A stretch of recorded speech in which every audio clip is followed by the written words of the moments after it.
Amor próprio é também saber distinguir o que deve ser seu, o que não deve ser seu. Amor próprio também é saber dizer: eu dou certo com você, eu não dou certo com você. Amor próprio é isso. Tem bilhões de pessoas no mundo, você não precisa ser amigo de todo mundo, você só precisa ter respeito cristão. Amor próprio significa você ter coragem de identificar: só fica na sua vida quem quiser o melhor de você, quem motivar o melhor de você. Só vai ficar na sua vida, na experiência da conversão, de se amar e de sentir-se amado por Deus, só vai ficar na sua vida quem quer para você pelo menos um pouquinho do que Deus anda querendo. Se você identificou se o que o outro só está trazendo diabólico, põe para correr. Lá em Mateus 25, Jesus disse que Ele nos deu todos os poderes de fazer o que Ele fez e ainda mais, inclusive o de expulsar demônios. Que às vezes você vem para o meu lado e fala: ô padre, vai lá em casa fazer uma oração de exorcismo por mim. Faço, não tem nenhum problema. Mas aí eu raciocino: você cria o capeta, põe comida na boca do capeta diariamente, e eu que tenho que ir lá expulsar. Sabe qual é o melhor exorcismo que está na autoridade que Deus nos deu? Mudança de atitude. Quer expulsar o diabo? Fecha a porta por onde ele entra. Que conversinha mole é essa? Que conversinha mole é essa de fazer uma oração de exorcismo e não mudar a atitude por onde ele entra? Que conversinha mole é esse? Que cristianismo molenga é esse que não te dá a autoridade de descobrir por onde o diabo entra na sua vida, por onde ele está fazendo o acampamento, quais são os territórios da sua personalidade que são frágeis para que o diabo tenha oportunidade? Fecha essa porta em nome de Jesus. É o poder que você tem. Isso é amor próprio. É você não permitir que o diabo faça acampamento na sua casa. Usar da autoridade dos mundos sacerdotais, régio, profético que Jesus deixou em nós, no nosso batismo. Cadê a força do batismo em nós? Não podemos viver convivendo com o que é diabólico e achando isso normal. Não. O meu cristianismo precisa mostrar diariamente por onde o diabo entra na minha vida. Aí sim, isso é sentir-se amado por Deus. Que você olha nos olhos dos que querem te destruir e você fala: afasta-te, porque este território aqui é santo e ele já está consagrado, e eu sei exatamente o que eu quero extrair de mim. Eu só quero extrair coisas boas do meu coração. Diga comigo: eu sou uma fábrica de sentimentos. Eu posso fabricar amor, mas também posso fabricar ódio.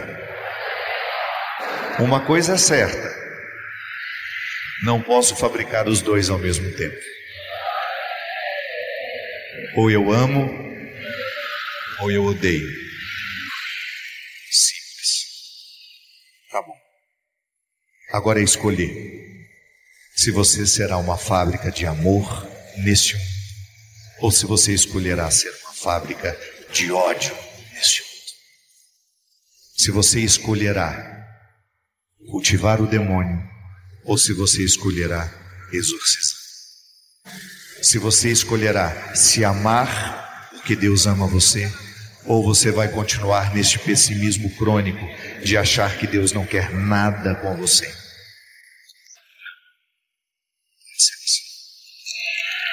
Ame agora, perdoe agora, porque essa vida é trem-bala, parceiro. Quando a gente menos imagina, já está na hora da gente se despedir. E daqui só vamos levar o que amamos. Aqui só vamos deixar o que amamos. Sabe quando é que nós vamos ser esquecidos? quando a nossa história ficará maravilhosamente esquecida, que é bom também isso. Se aquele defunto sempre lembrado, nossa, que cansaço.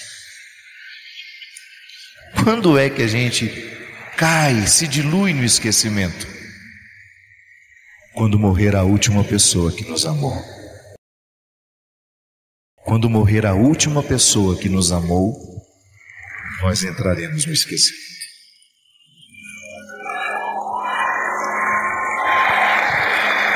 Entraremos no esquecimento humano, mas estaremos na eternidade, que é só amor.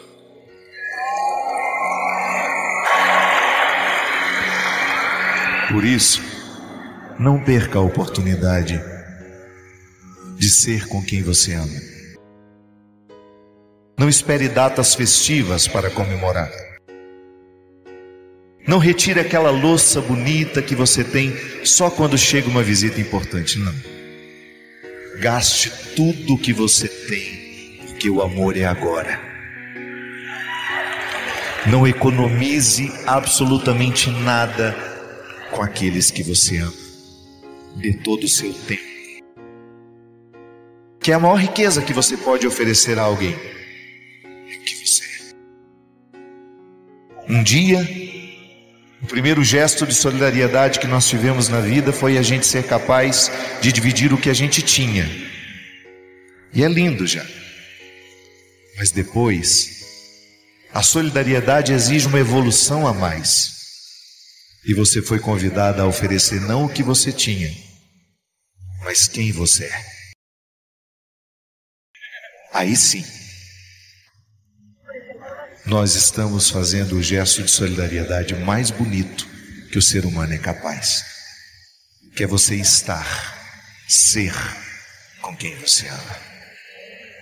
Segura teu filho no colo, sorri e abraça teus pais, enquanto estão aqui.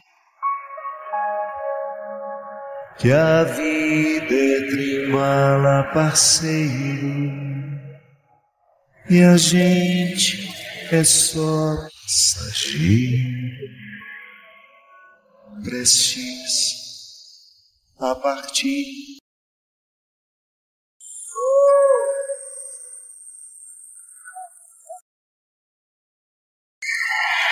As suas alegrias te levaram a lugares muito bonitos, mas quem te fez crescer foram as suas lágrimas. Quem te fez crescer, quem te fez ter o sorriso que você tem hoje, sem medo de errar, foram as suas lágrimas. Só Deus sabe o que vocês passaram para estarem aqui hoje. Só Deus sabe as batalhas que nós precisamos travar para a gente ter o direito de sorrir hoje. O nosso grito de vitória nunca foi tão forte. É a vitória sobre a morte, minha gente. É a vitória sobre a tristeza. É a vitória sobre tudo aquilo que nos amargurou tanto. Você está aqui hoje. Você escolheu estar aqui hoje, fortalecer os poderes de Cristo em você. É isso. Fortalecer os poderes de Cristo em você. É isso que você veio fazer. Você veio declarar a vitória de Deus sobre a sua vida e pegar aqui uma porção redobrada de coragem, porque a vida espera por nós. E nós precisamos estar no nosso lugar. Quando a vida nos convidar a sofrer, quando a vida nos convidar a sorrir, nós estaremos prontos para ela. Porque o cristianismo não é outra coisa senão um espírito de prontidão. Prontidão.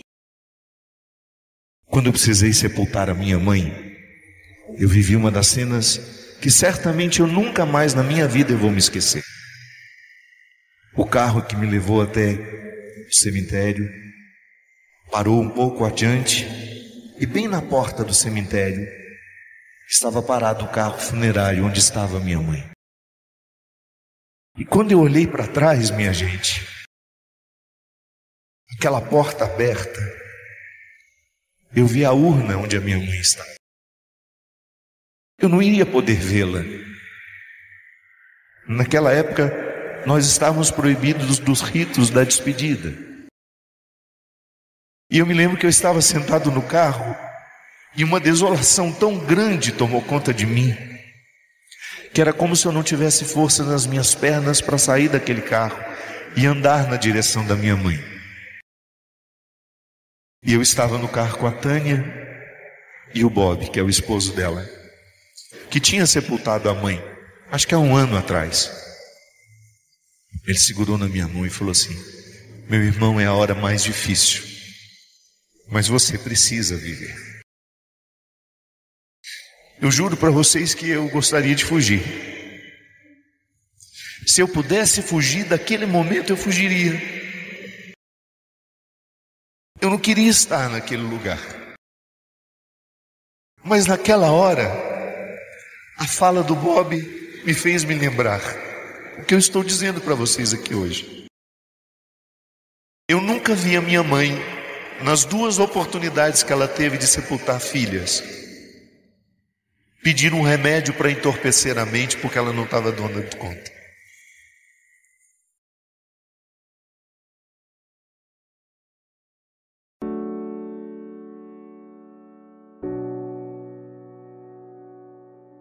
Mas nós também não podemos esquecer as necessidades espirituais.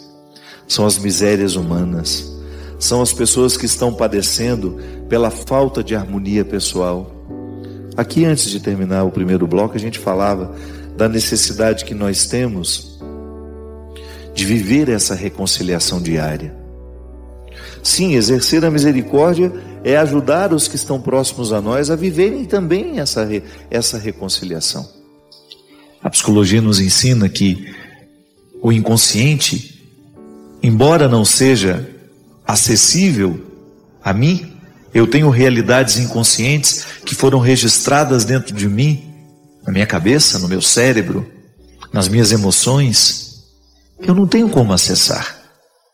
Mas de vez em quando eu identifico alguma coisa do meu comportamento que eu desconheço a causa e que está lá no meu inconsciente, mandando os recados, né? O inconsciente manda os seus recados. Alguém um dia ajudou na construção do nosso inconsciente.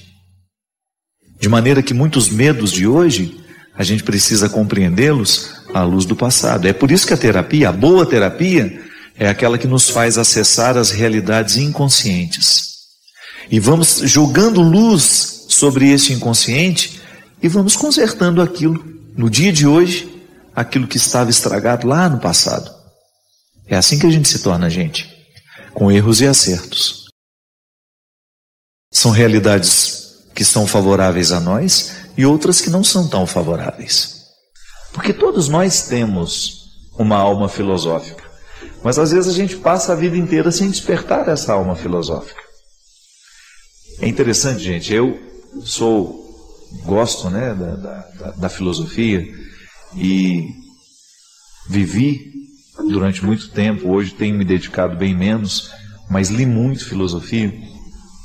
E a mim sempre encantou, fascinou essa história de você transformar o seu pensamento, de você viver uma renovação do pensamento que repercuta no nosso jeito de viver. Essa filosofia prática mesmo, né? De você identificar as questões do dia a dia, as mais fundamentais, as mais profundas, e você se fazer essas perguntas e nem se trata de respondê-las, mas de conviver com elas. Então encontro pessoas o tempo todo que estão se reconciliando com a figura de Deus Pai. Racionalizam isso. A experiência humana que eu tenho não pode me determinar. Ela pode até representar um obstáculo, isso é natural.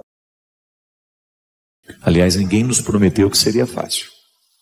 Mas a fé é um dom, que está em mim, que está em você. E é tão interessante pensar, minha gente, que o dom, ele nos é dado da mesma forma. Porque às vezes nós somos injustos com Deus. A gente olha para o vizinho, que tem uma experiência religiosa bonita, admirável, que repercute no caráter dele, Porque o bom religioso não é aquele que quantifica o tanto de vezes que vai à igreja, não. É aquele cujas vezes ele foi à igreja, causou transformação no jeito dele ser. E às vezes a gente olha para aquele que parece ser um pouco mais religiosos do que nós, aqueles que são aparentemente mais fiéis do que nós, e a gente fica na tentação de pensar que Deus deu mais fé a ele do que a nós. Não. A mesma fé que está no coração do Papa foi dada ao seu coração também. O que nos diferencia, muitas vezes, nessa experiência, é o tanto que a gente cultiva o que recebeu. Tudo lhe foi dado. O bandido que está lá na penitenciária agora, que matou 16, 20, 30 pessoas, ele continua sendo sublime, mas ele está sedimentado no joio do mundo. Alguém precisa recordá-lo que ele é sublime, porque quando eu assumo a condição de ser sublime, eu começo a iluminar o outro para que ele veja o mesmo milagre nele. Onde você tem uma pessoa com a posse de sua dimensão sublime, ali ela se torna instrumento de transformação para as outras. Pode observar, é natural em nós que a gente ofereça ao outro aquilo que nos fez bem. É natural no humano, por mais egoísta que ele seja. A gente é egoísta quando é materialmente falando. A gente tem medo de perder, mas quando é um bem, você escuta aquela pregação, escuta aquela música. Por quê? Porque eu acho que vai acontecer em você o mesmo que aconteceu em mim quando eu ouvi. Ou se não for igual, vai ser alguma coisa parecida. Você vai se recordar que é sublime. Um livro, a leitura de um livro pode acender em nós a consciência de que somos sublimes. Pode ser que ninguém esteja vendo, mas o seu gesto faz diferença e repercute no mundo. Porque toda vez que nós tocamos de maneira positiva a vida e o coração de alguém, o bem ganha mais um elo nessa corrente. Toda vez que nós temos a oportunidade de provocar um sorriso no outro, uma alegria, uma bênção, um sentimento de paz, de amor, de misericórdia, o mundo todo está sendo consertado naquela pessoa.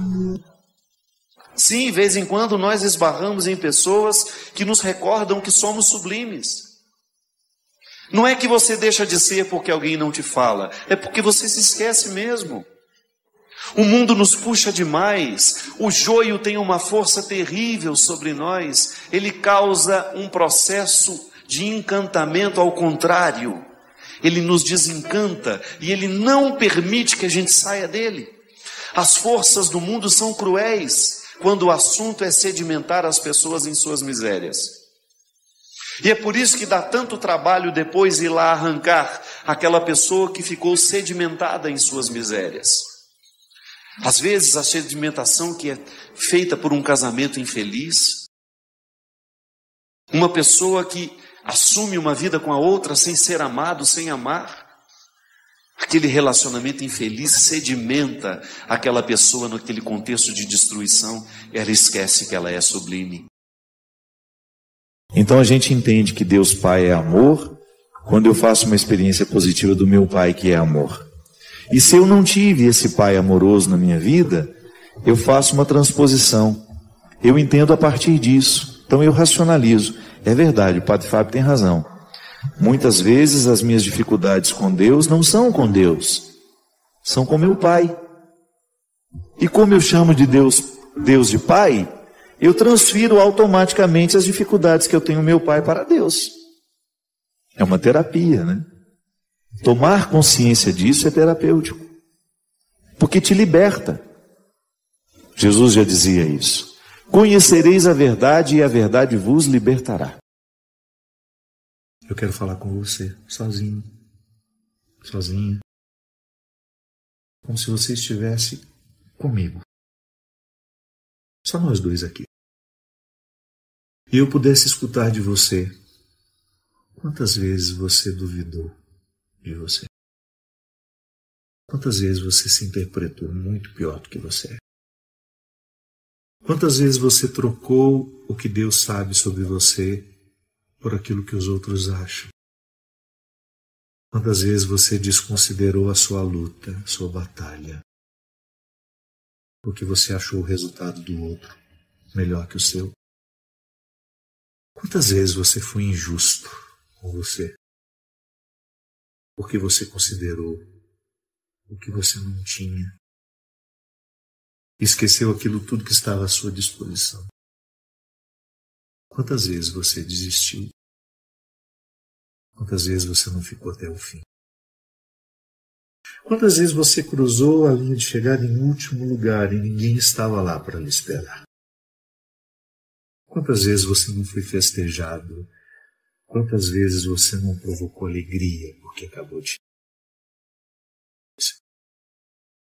Com você que hoje, no dia de Todos os Santos, eu quero conversar com isso. Porque a mim ocorre diariamente essa certeza. O meu trabalho, a minha vida, com pessoas melhores do que eu, as minhas fragilidades ficariam disfarçadas.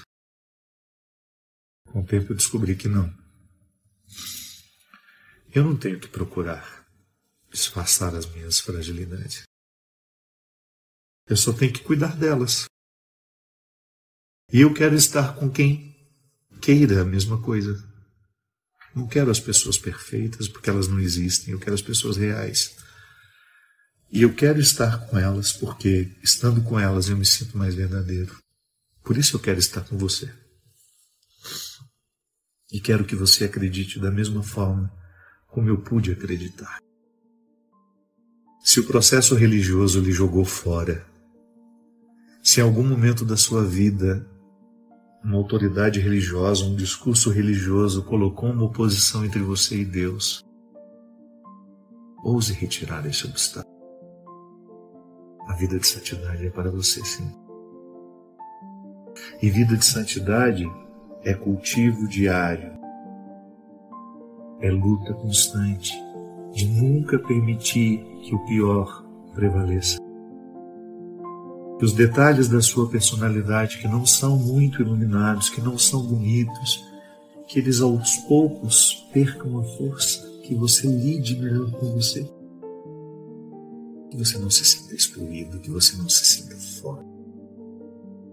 Que a sua coragem seja infinitamente superior àqueles que lhe desanimam.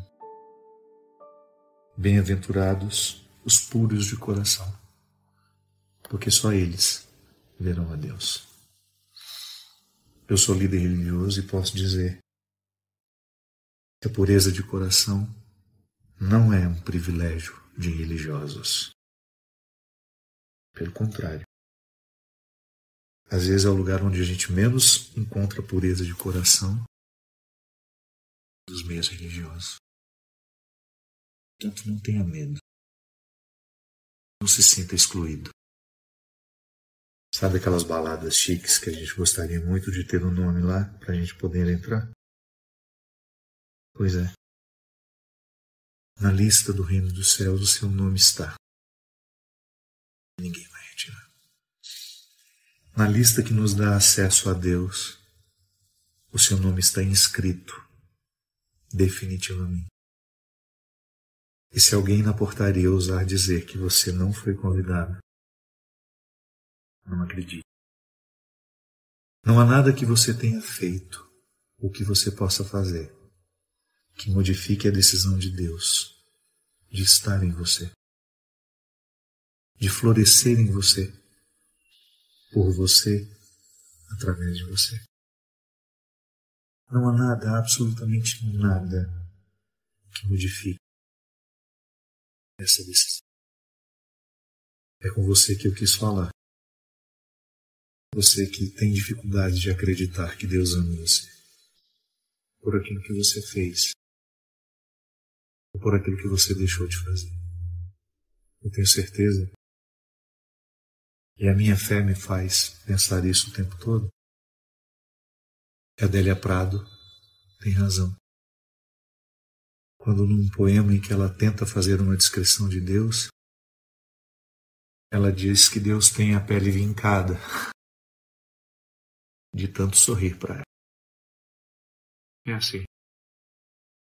Que Deus lhe ajude nas suas lutas, que Deus lhe fortaleça nas suas batalhas, que Deus lhe conceda a graça de nunca se prender, de nunca se prender aos olhares que lhe desprezam, de nunca permitir que a última palavra seja daquele que lhe condena.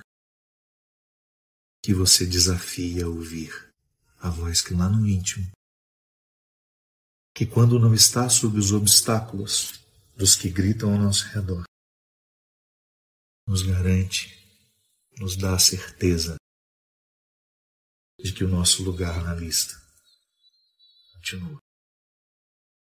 O banquete está posto e você será eternamente convidado. Chegue quando quiser. Venha quando quiser.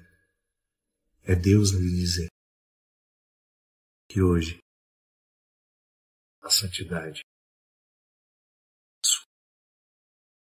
E que nós somos convidados a viver em empenho diário para que a nossa santidade floresça da maneira mais bonita, mais simples. Para que a nossa santidade seja hoje um projeto de vida. Que Deus nos abençoe, nos conceda a sua paz. Ele que é Pai, Filho e Espírito Santo. Obrigado por terem estado comigo.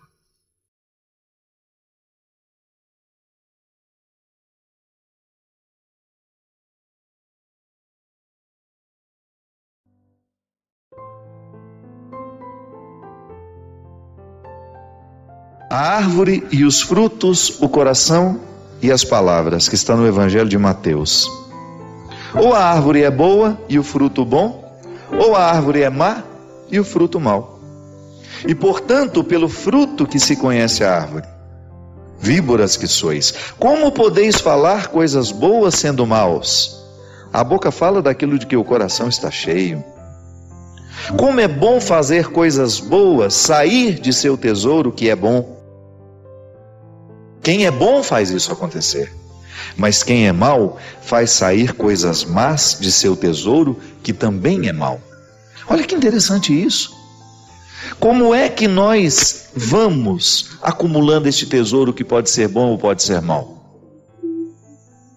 É através daquilo que nós vamos escolhendo viver. Você começa a perceber se aquela pessoa está saudável por dentro com aquilo que ela fala. Presta atenção no que você anda falando.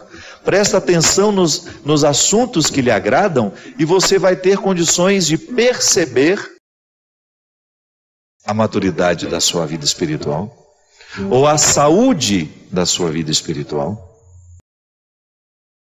Sabe por quê, minha gente? Se a gente não faz a poda na hora certa, da mesma forma como o vinicultor poda a vinha no momento certo, ela vai adoecer. Nós precisamos ter a sabedoria de perceber onde é que nós precisamos podar, o que é que nós precisamos adubar em nós. O que é o adubo dessa vida espiritual? É você criar a disciplina de fazer todos os dias. Então, se você não tem o hábito de rezar com a Sagrada Escritura, começa a ter. Isso é uma maneira que você tem de adubar a sua vida espiritual. E a partir do fruto que você produz, você ter coragem de interferir no processo que faz nascer esse fruto. Então tá bom, eu estou fofoqueiro. O que está me fazendo ser fofoqueiro? Ah, é aquele grupo de amigos. Então, neutraliza o poder daquele grupo sobre você. Fale menos, esteja menos. Ou quando aquele assunto começar a falar, gente, eu gostaria de mudar um pouco o meu jeito de ser e quem sabe vocês possam me ajudar. Queria falar menos. Queria falar só coisas que realmente possam engrandecer a nossa convivência. Vamos mudar um pouco os nossos assuntos. Vamos falar de coisas que nos agreguem, que nos façam bem.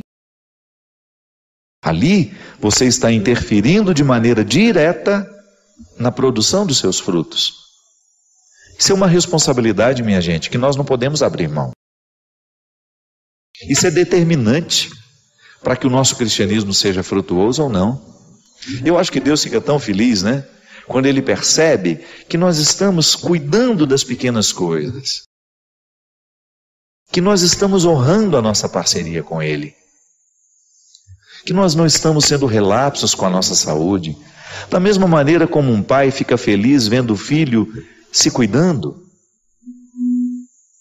Quando o pai fica feliz sabendo que o filho não está se drogando, quando ele não está optando pela vida que mata, pelo estilo de vida que mata, Deus se alegra da mesma maneira. Eu acho que quando Ele me vê lá de manhã, abrindo a palavra dEle, procurando alguma palavra aqui, algum texto, alguma parte deste texto que me oriente, que me torne uma pessoa melhor, é claro que Ele se alegra.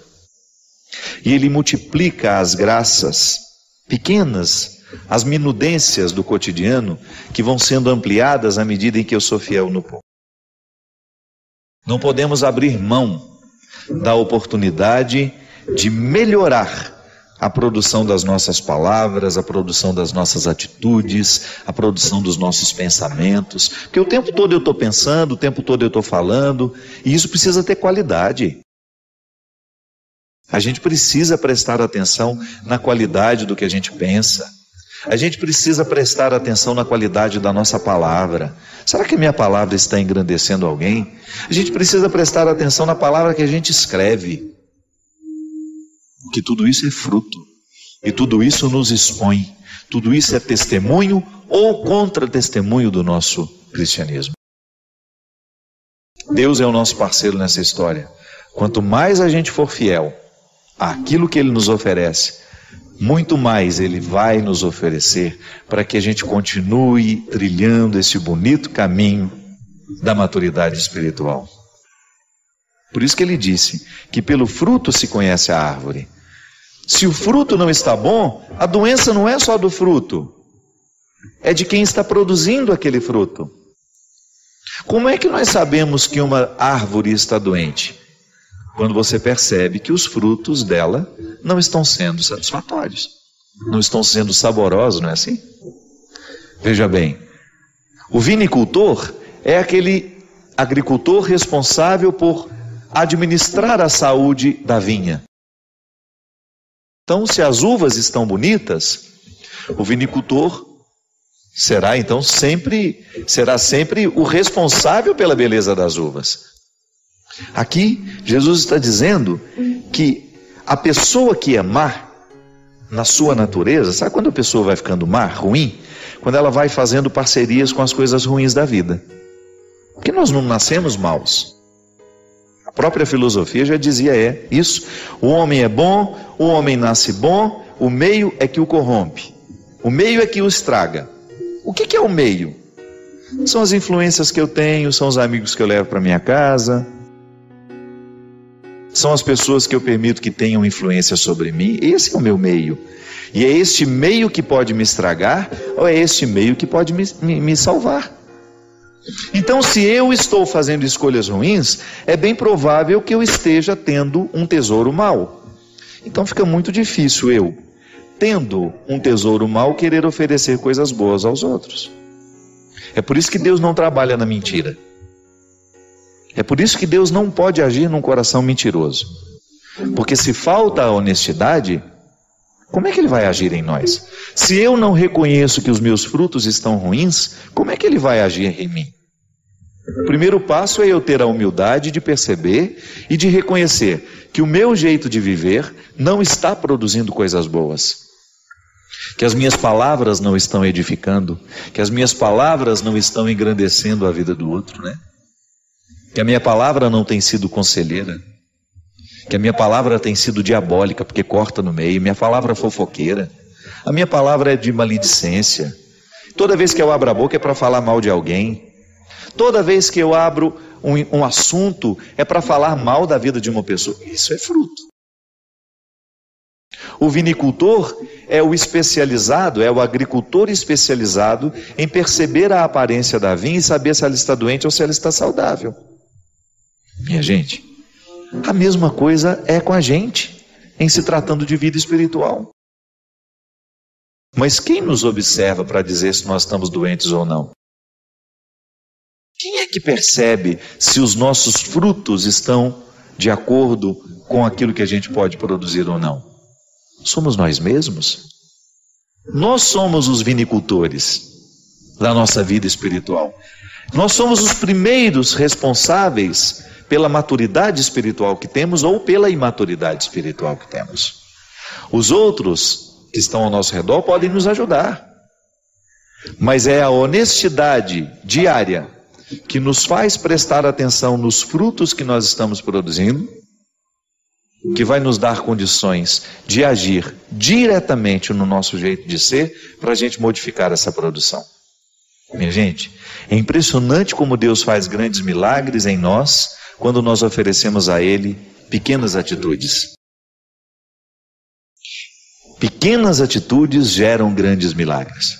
É igual a pequena disciplina.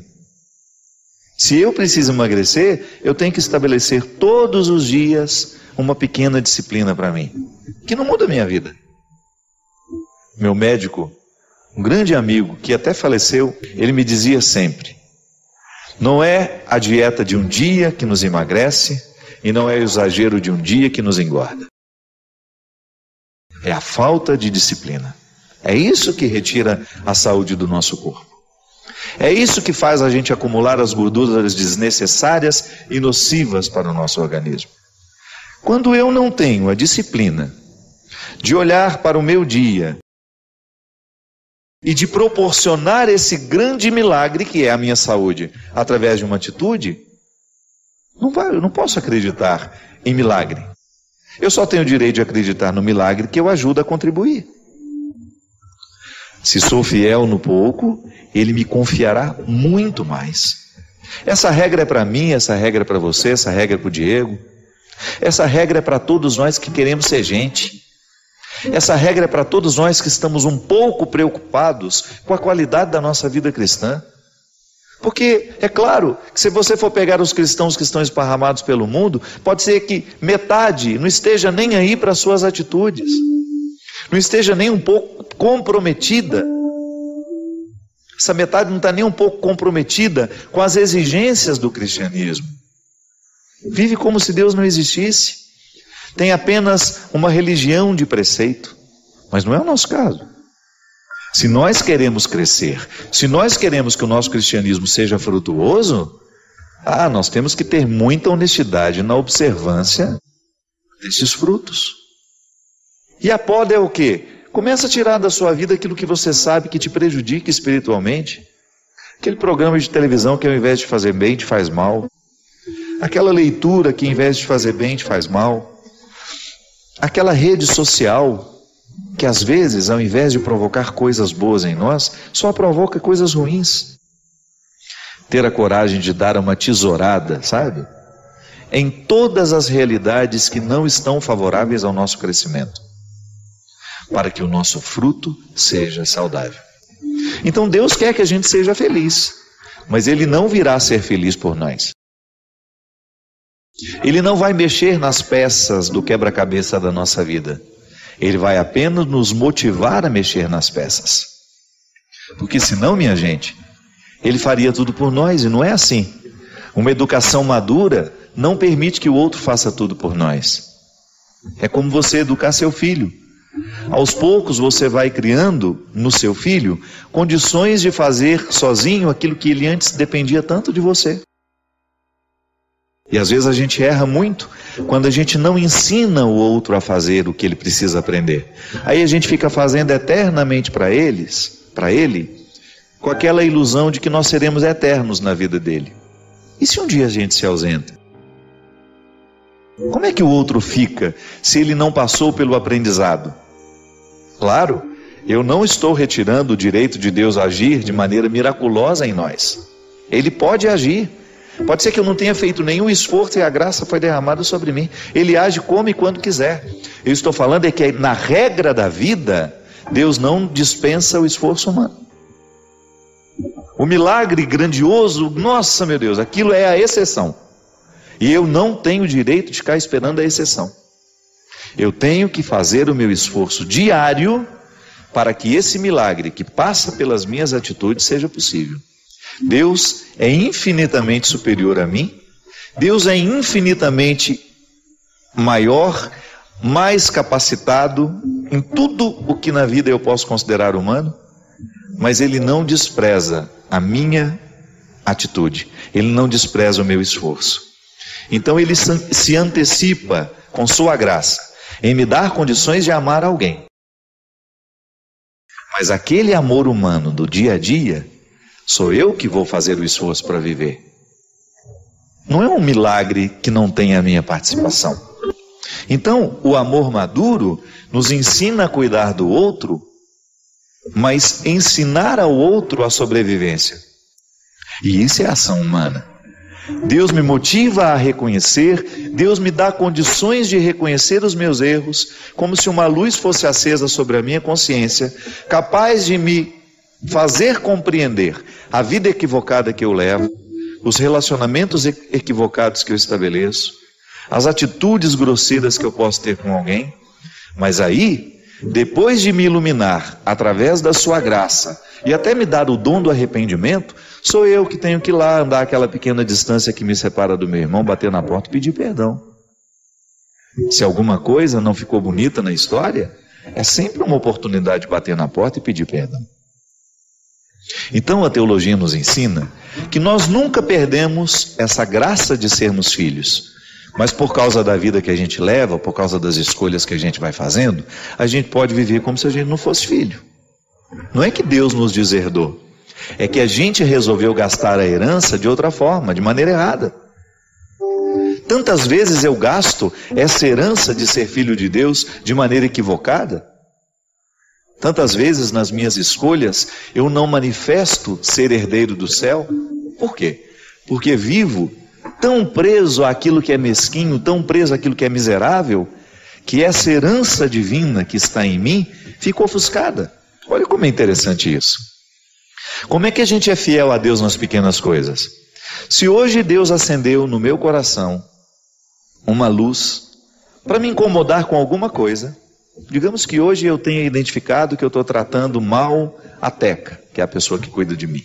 Se hoje de repente eu tivesse sido iluminado por Deus, volto a dizer como no início, não sou eu que sou capaz de perceber por mim mesmo, é a graça de Deus agindo em mim que me mostra que eu erro. Já é a ação de Deus em nós quando nós percebemos que erramos. Aí eu começo a olhar para o meu jeito de tratar a Teca e vou fazer um compromisso comigo e com ela. Eu vou minimizar tudo aquilo que me faz tratar de maneira errada a Teca. E eu vou ser fiel àquilo a que me comprometo. É claro, a teologia nos ensina que há sempre um agir de Deus que antecede toda e qualquer ação humana. Então eu não sou bom porque eu sou bom. Eu sou bom porque Deus é bom em mim. Então a minha essência, que participa da essência divina, porque eu sou filho dele, e tenho todos os sacramentos para me ajudar a fazer essa filiação ser cada vez mais evidente em mim. Pode observar, sempre que você precisa perdoar alguém, se você já sente no coração que precisa perdoar ou que precisa pedir perdão, você já está movido pela graça divina. Santo Agostinho nos dizia que até para a gente se reconhecer pecador, nós precisamos da graça de Deus em nós, por causa do nosso pecado. É simples compreender isso. Eu, porque sou pecador, costumo ser arrogante, porque sou pecador, costumo ser orgulhoso. E quando sou arrogante, quando sou orgulhoso, eu sou incapaz de perceber os meus erros, de reconhecê-los. Então eu sempre vou achar que é o outro que errou, que é o outro que pisou na bola, que é o outro que não fez tudo certo. Tudo bem, ele pode até ter errado, ele pode até ter feito tudo da maneira como nós não combinamos, mas é sempre interessante a gente oferecer ao outro uma nova oportunidade.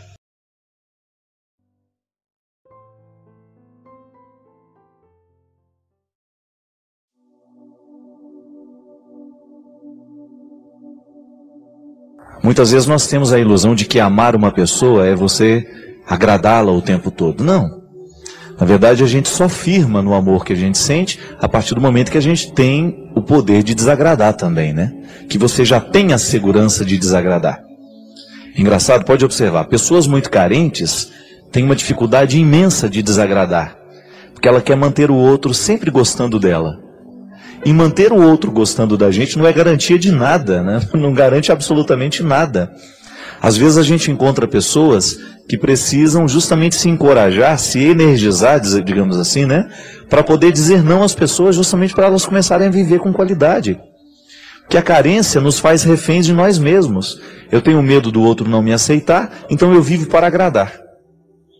É engraçado por isso que o contexto da profecia requer muita coragem daquele que é profeta. Porque senão o profeta ele vai se camuflando, né, de acordo com a situação, e ele nunca vai ter a coragem de dizer a verdade, porque ele tem medo do que os outros vão achar dele. Não. Nós precisamos ter coragem profética até nos relacionamentos que nós estabelecemos. E, gente, às vezes nós encontramos filhos que mandam nos pais. Esta ordem não pode ser invertida, minha gente. Uma criança de 5, 6 anos, ela não está madura para as decisões. Ela precisa ter uma voz que venha de cima.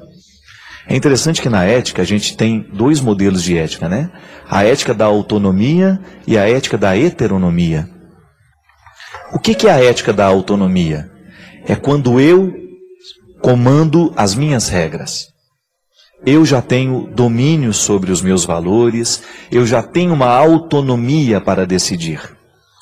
A heteronomia é quando a regra vem de fora, eu preciso escutar o que o outro está dizendo, o que ele me aconselha, para que eu possa agir.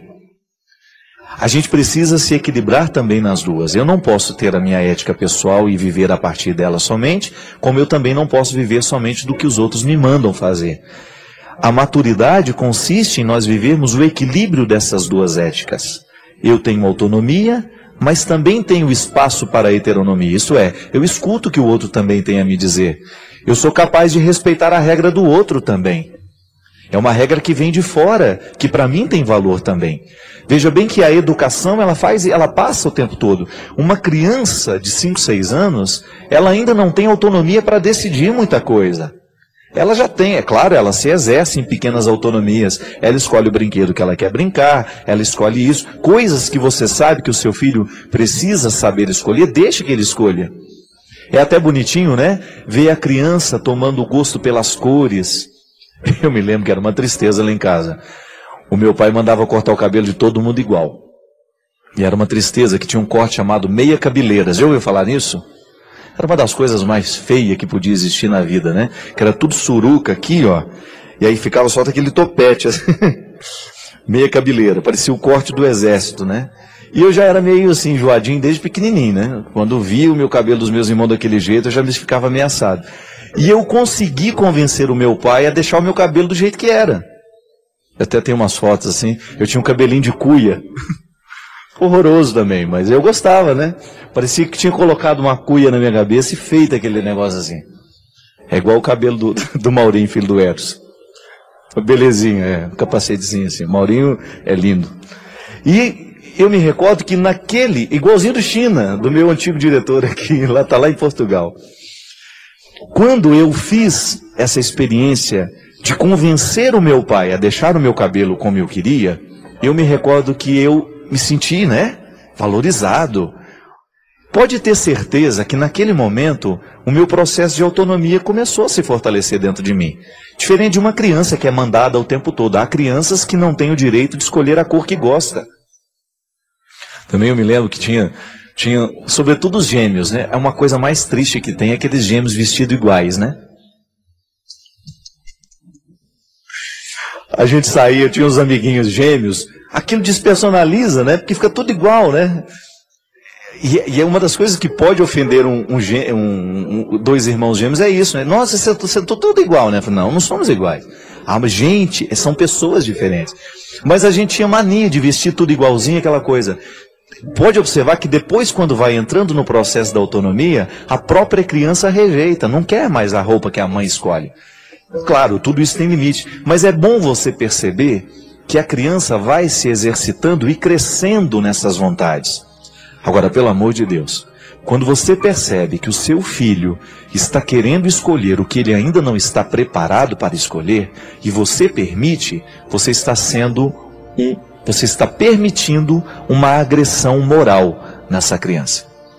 Porque uma coisa é a gente agredir o nosso filho com o nosso tapa, né? Isso todo mundo vê, isso dá até cadeia. Outra coisa é você agredir o seu filho do ponto de vista moral. Como é que eu agrido o meu filho do ponto de vista moral? Quando eu, por exemplo, estabeleço uma discussão de adultos na frente de criança. Quando eu trato de assuntos que fazem parte do contexto da vida adulta, diante de uma criança, eu estou agredindo do ponto de vista moral. Então veja bem que a agressão, ela atinge a alma, ela atinge o espírito, ela atinge a vontade. Não é só o corpo que é agredido. E hoje, minha gente, é impressionante o quanto cresce a violência física e a violência moral com as nossas crianças. Quando você percebe que a vida está deixando de ser infantil. As crianças estão deixando de ser infantis. E eu tenho uma implicância de criança adulta, sabe aquela criança que quer participar de conversa de adulto? Eu não gosto disso não. E tem gente que acha bonitinho, né? Eu não acho bonitinho. Não acho interessante que uma criança de 4 anos tenha comportamento de adulto e que fique querendo dar palpite na conversa de adulto. Não. Criança é criança. E nós precisamos saber respeitar essas fases da vida, porque senão daqui a pouco nós seremos agressores. E eu me recordei que no meu livro, Quem Me Roubou de Mim, eu trato uma história justamente a partir desta agressão que uma criança sofre no momento em que ela não é corrigida. Porque depois ela volta com uma agressividade para os pais e os pais não sabem mais o que fazer. Uma outra história, uma outra mulher, que eu já tinha falado de uma outra história aqui. Nessa mulher não existiam marcas de violência. O que havia era uma expressão de cansaço num rosto que parecia ter envelhecido antes do tempo. O rosto é o retrato da história vivida.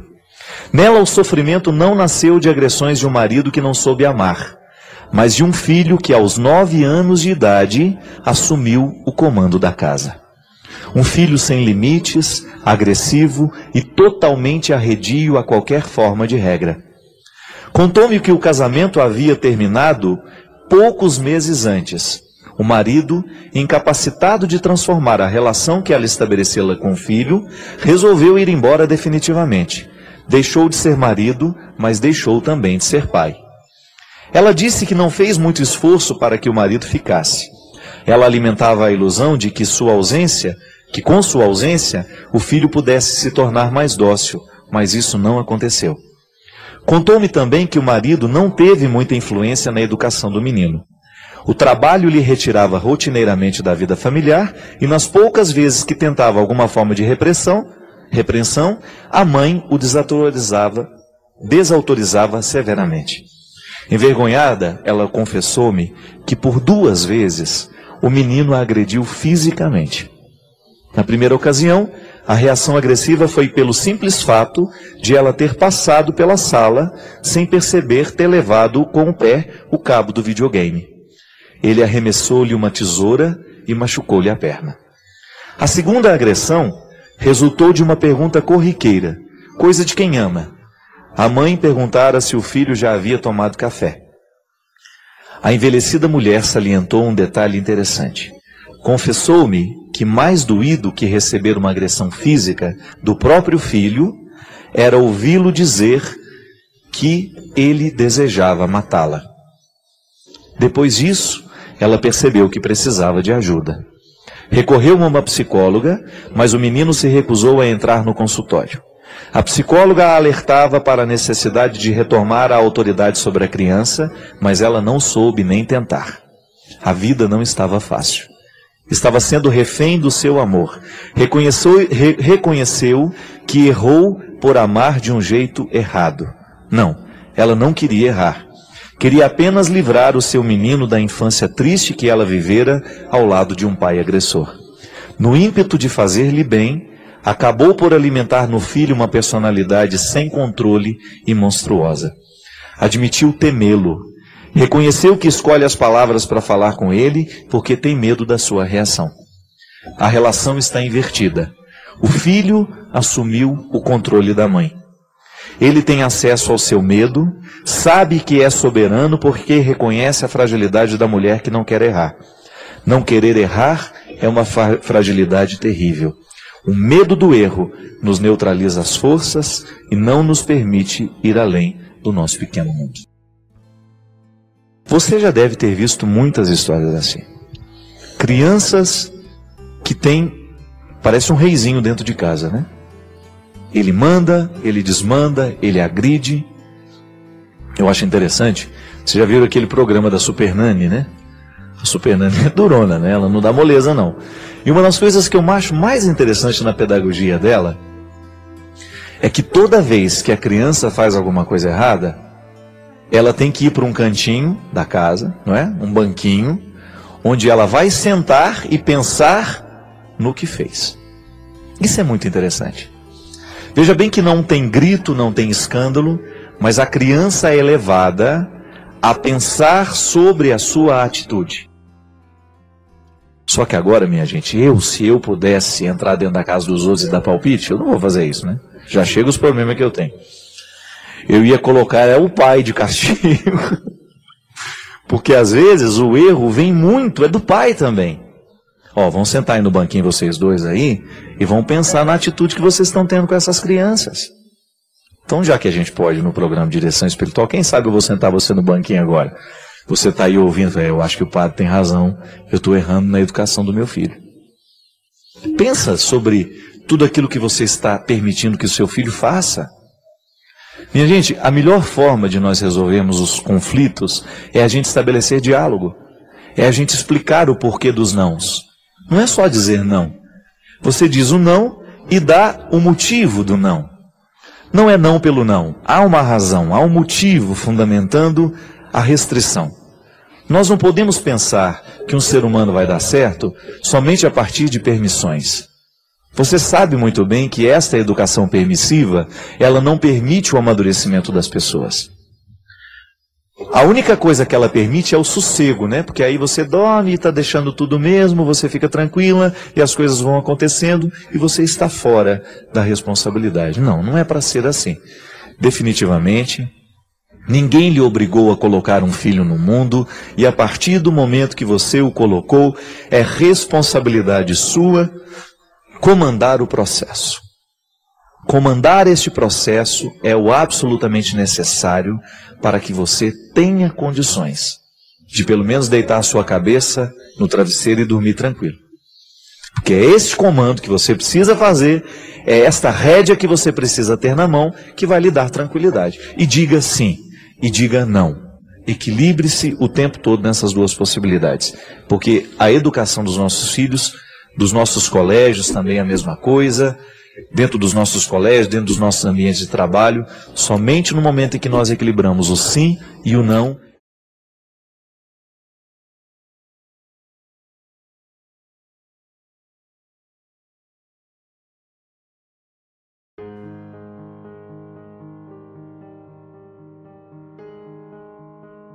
Padre Fábio, sou muito ansiosa, não consigo fazer uma coisa de cada vez. Eu vejo as tarefas de casa para fazer e começo a fazer uma e não termino. Já começo outra, chega ao final do dia e estou acabada e com a casa toda bagunçada. Sou aposentada, fico o tempo todo em casa e vejo muitos defeitos nas coisas, na casa, o tempo todo. Rezo o terço de cura e libertação, voltei na missa e estou procurando um caminho para seguir, mas tem hora que me bate um desânimo muito grande. Procuro fazer as coisas para que Deus não fique triste comigo. Como gerir a questão do tempo e do desânimo? Duas questões muito ligadas, né? A organização do tempo e a dinâmica para poder fazer esse tempo dar certo. Eu sempre digo assim, Rosa Marlene, que na nossa vida, à medida que o tempo vai passando, nós vamos ter que ir entrando na dinâmica das novas fases, né? Se você está aposentada, é natural que você tenha muito tempo disponível e corra o risco de não saber ocupar esse tempo. Por quê? Porque quando a pessoa perde as atividades que tinha, ela corre o risco de não saber mais organizar-se a partir dessa nova fase da vida. Então eu preciso ter muita sabedoria. E essa sabedoria, ela vem justamente com exercício. Não tem como você ler um livro para organizar o tempo. Você precisa ver o seu dia, olhar para ele, o que é importante você fazer e você estabelecer metas. Aliás, isso é muito importante para todo idoso. Sempre falo isso para minha mãe. Tenha rotina, dona Ana, porque senão a cabeça vai ficando ruim. Guarde o remédio sempre no mesmo lugar. Procure ter a disciplina de fazer as coisas sempre na mesma hora, porque aquilo vai ser incorporado à dinâmica do dia e à dinâmica dessa nova fase da vida, em que você não tem tantas atribuições mais, mas muitas vezes não consegue aproveitar o tempo. Então, veja bem, quando eu não sei administrar o meu tempo, eu corro o risco de chegar ao final do dia com aquela sensação de fracasso. Meu Deus, eu poderia ter feito isso e não fiz. Meu Deus, eu poderia... Está vendo como uma coisa está ligada, diretamente ligada com a outra? Então, muitas vezes, a exigência de olhar e só ver o defeito está diretamente ligada à incapacidade de tomar iniciativa e de resolver as situações. Então, faça um exercício muito simples, dona Rosa, todos os dias. Estabeleça as suas metas. Então, até a hora da manhã, eu quero deixar esse canto da minha casa limpo. E dedique-se àquilo. Não desperdice forças. Vai lá, vai organizando. E tem outra coisa. Não precisa ficar estressada porque não conseguiu fazer tudo, né? Para isso a senhora tem todo o tempo do mundo, já que a senhora não tem mais atividades, já não tem mais compromissos fora. Então, estabeleça as metas, mas também saiba conviver com o momento em que essas metas não foram totalmente cumpridas, sem que isso cause uma ansiedade para a senhora. É interessante, né, como quanto mais a vida vai ficando corrida, maior é a nossa dificuldade de lidar com o tempo. Quanto mais a gente avança nessa correria louca que a gente vive, de fazer muitas coisas ao mesmo tempo, maior é a insatisfação com os resultados. E isso é natural. Porque a gente corre o risco de viver o momento presente com tanta ansiedade que nós não o qualificamos. Então eu fico posicionado no presente, mas com a cabeça no futuro. Meu Deus, eu vou ter que fazer isso, vou ter que fazer aquilo. Ou então, deixei de fazer aquilo passado, né? A articulação dos 3 tempos. Deixei de fazer isso, deixei de fazer aquilo. E, consequentemente, porque estou dividido entre passado e futuro, eu perco a dinâmica do momento presente. E a sabedoria nos ensina que o único tempo que existe é o presente. Mas, infelizmente, nós nos perdemos nesses tempos imaginários. Em um que é memória, porque o passado é uma memória em nós, e no outro porque é uma perspectiva. Então, quando o ser humano não sabe posicionar-se entre memória e perspectivas, ele perde o bonde da história. E muitas vezes, eu estou aqui, ora, para fazer isso que eu preciso, mas a minha cabeça está tão povoada de memórias e perspectivas, isso é, passado e presente, que eu não tenho condições de fazer o que eu preciso fazer. E isso, minha gente, é uma característica nossa. É uma característica do homem contemporâneo, do ser humano contemporâneo, que está mergulhado num mundo absolutamente rápido, com muitas informações, com muitos atrativos, com muitos estímulos. É muito difícil. Às vezes até o descanso. Por que muitas vezes nós não dormimos bem? Porque nós estamos cheios de memórias e cheios de perspectivas. Então a gente deita na cama, a gente tem a dificuldade de viver o momento presente, que é o descanso. Então a gente tem a dificuldade de quebrar o poder da memória e o poder das perspectivas. A gente não consegue mergulhar no momento presente e aí a gente não consegue descansar. Quantas vezes, eu não estou falando isso porque eu li nos livros não, viu minha gente? E nem porque estou livre disso. Eu já cheguei à conclusão de que de madrugada eu tenho só 10% da minha inteligência. Se eu contar para vocês as coisas bobas que me preocupam de madrugada, quando de vez em quando eu acordo, que depois quando eu reflito sobre aquilo, 12:00, 1h da tarde, eu tenho vergonha. Agora eu não sei porquê. O meu mecanismo é esse. Acordo no meio da noite e fico pensando tanta coisa boba, tantos absurdos, sabe? Que eu fico preocupado com coisas tão idiotas. O que é isso? Eu estou perdendo a oportunidade de, na hora, fazer o que eu tenho que fazer. Dormir, né? Não, fico lá com a cabeça cheia. E isso está diretamente ligado ao estilo de vida da gente. Então nós precisamos, muitas vezes, desligar as tecnologias, a gente precisa dar um pouco mais de tempo para o descanso da gente. Vai entrar no quarto, não precisa ficar ligando essa televisão toda hora. Conviva um pouco mais com o silêncio. Antes de dormir, pegue um livro. O livro vai dando sono. O livro é uma terapia para poder te descansar, te distrair um pouco, te desligar daquele contexto pesado que às vezes você passou o dia inteiro. Você entra na história daquele livro, é como se você pudesse fazer uma purificação de tudo aquilo que está pesando sobre você. Oração é isso. A oração é o momento em que nós vamos fazer uma purificação de tudo aquilo que nos intoxicou ao longo do dia.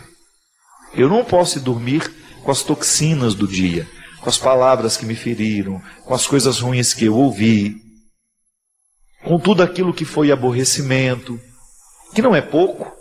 A vida da gente tem muitos aborrecimentos o tempo todo. E aí a gente vai descobrindo que, se a gente se exercita nessas técnicas disciplinares, e a oração é também uma técnica disciplinar, nós vamos aprendendo a colocar os tempos nos seus devidos lugares. Uma coisa é certa: quem insiste em trazer para o presente o passado e o futuro e ficar mergulhado nessa mistura vai ter muita dificuldade de articular com qualidade a própria vida. Obrigado pela oportunidade de estar com você mais uma vez, de partilhar a nossa vida, de fazer deste momento um momento de encontro. O programa de direção espiritual é para mim uma oportunidade maravilhosa de tocar as realidades humanas que fazem parte do contexto da minha reflexão cristã. Me sinto muito feliz pela oportunidade de estar aqui e de saber que você está em comunhão comigo. Muito obrigado. E hoje eu quero começar o programa com um poeminha. Na verdade, nem é um poema, é um pequeno texto atribuído ao Mário Quintana, um grande poeta, um poeta gaúcho, que teve uma sensibilidade maravilhosa na sua observação do mundo. O poeta é esse ser, né? Atribuído de sensibilidade, entra 3, 4 vezes na fila, né? Quando Deus está distribuindo sensibilidade, e olha para aquilo que a gente vê todos os dias de um jeito novo. Mas aqui ele é muito concreto na maneira de entender as deficiências humanas. Deficiente é aquele que não consegue modificar a vida, aceitando as imposições de outras pessoas ou da sociedade em que vive, sem ter consciência de que é dono do seu destino. Louco é todo aquele que não procura ser feliz com o que possui. Cego é aquele que não vê o seu próximo morrer de frio, de fome, de miséria. É aquele que só tem olhos para os seus míseros problemas e pequenas dores. Surdo. O surdo é aquele que não tem tempo de ouvir um desabafo de um amigo, apelo de um irmão, pois está sempre apressado para o seu trabalho e quer garantir o dinheiro no fim do mês. Mudo é aquele que não consegue falar o que sente e se esconde por trás da máscara da hipocrisia. Paralítico é quem não consegue andar na direção daqueles que precisam de sua ajuda. O diabético é aquele que não consegue ser doce. E o anão é aquele que não deixa o amor crescer. Mas finalmente a pior de todas as deficiências é ser miserável. Pois miseráveis são todos aqueles que não conseguem falar com Deus. É verdade, né? A gente fica pensando que as nossas deficiências... Eu me lembro, minha gente, tive um um encontro com uma pessoa que mexeu muito comigo. Eu era fráter ainda, não era padre ainda. E eu me lembro que essa moça tinha muitas deficiências físicas. E eu fiquei muito assustado na hora que eu estava diante dela. E ela com um sorriso ali naquela cadeira de roda, com as pernas totalmente tortas, os braços atrofiados, e ela me olhando, ela me disse uma coisa que mexeu muito comigo. Ela falou assim, me falou: prazer em conhecer você, né? E eu fico muito feliz porque você está vendo os meus maiores defeitos, então não tem como esconder de você. E eu fiquei muito tocado. Porque é assim mesmo, né? Às vezes a gente encontra pessoas tão bonitas, tão aparentemente, do ponto de vista estético, tão impecáveis, né? E aí quando você começa a conviver, você vai descobrir que ali existe tanta feiura. Eu sempre brinco, né? Que na vida a gente precisa ficar mais bonito. E quando eu falo que nós temos que ficar mais bonitos, eu falo da beleza total mesmo. Eu acho que se você precisa se cuidar, se você precisa dar um jeito em você, se você quer emagrecer, se você tem um projeto de ficar mais bonita, que junto com esse projeto de você ficar mais bonita esteja também a sua preocupação em ter cada vez mais uma alma dotada de beleza, porque é isso que faz com que a gente queira ficar por perto. Eu tenho visto e encontrado tanta gente que do ponto de vista estético apresenta tantas imperfeições, mas ao mesmo tempo tem um coração tão bonito, tem uma presença tão forte e faz uma diferença na vida. E a gente aprender a lidar com essas deficiências da gente aqui, essas todas que o poeta fala, né? Da loucura, da cegueira, da surdez. Tantas. São tantas as deficiências que a gente tem na vida. Realmente, às vezes, a gente é cego, a gente não consegue ver a pessoa que está do lado, precisando de nós, né? A mudez, a gente não consegue fazer brotar a palavra que verdadeiramente a gente precisa dizer. Como é difícil, às vezes, a gente fazer brotar dos lábios o pedido de perdão, não é? Pode ser que você hoje esteja vivendo isso. A dificuldade de de fazer a raiz do grito provocar essa palavra, me perdoa. Tanta coisa muda, minha gente, quando a gente tem coragem de dizer isso. Quando você sair aí do seu quarto, andar essa pequena distância da sua casa que separa do seu irmão, andar esse pequeno corredor que separa o seu quarto do quarto da sua mãe, bater lá e ter a sensibilidade, a simplicidade de dizer: mãe, me perdoa pela maneira como tenho te tratado, pela palavra grosseira que proferi, por não fazer esforço para dar certo com você. Andar essa pequena distância e fazer brotar da voz essa palavra que pede perdão ao Pai, ou dar esse abraço no irmão que você precisa, ou até mesmo lhe motivar, né, a pegar no telefone hoje e fazer brotar esse pedido de perdão através de um telefonema. Ligar para quem você sabe que você machucou, que você magoou. A vida fica tão diferente quando nós superamos a deficiência da mudez. Quando você é capaz de ultrapassar tudo aquilo que lhe impede de fazer a palavra brotar, a palavra que edifica, a palavra que constrói. Tanta gente precisando hoje do seu pedido de perdão. A gente tira o sono das pessoas às vezes com a nossa atitude. E às vezes um pedido de perdão não custa nada. E ele vai fazer um bem danado ao coração do outro. Ele vai provocar um benefício naquele que escuta. A gente cuidar da deficiência da nossa visão, né? Às vezes a gente é incapaz de perceber quem está do lado. Às vezes na necessidade de resolver problemas e situações, a gente fica tão egocêntrico, a gente fica tão voltado para a gente mesmo, a gente fica querendo exigir. A gente faz uma experiência de viver assim o tempo todo, sem ter a percepção do que está ao nosso redor.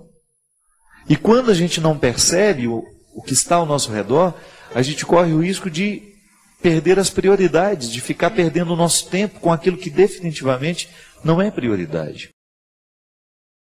As deficiências são muitas, minha gente. Eu tenho as minhas, você tem as suas.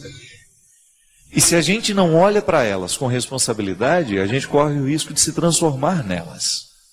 Isso é terrível. Quando a gente começa a se transformar no defeito que tem, na deficiência que tem. É uma consequência natural do defeito não cuidado. Se a gente não trata a deficiência, ela vai tomando cada parte do nosso ser e a gente vai se transformando nela. Eu não acredito que seja esse o nosso projeto de vida, né? Cuidar da deficiência nossa de cada dia, olhar para aquilo que em nós hoje é deficiente e ter a coragem, sob a graça, sob o auxílio de Deus, a gente modificar.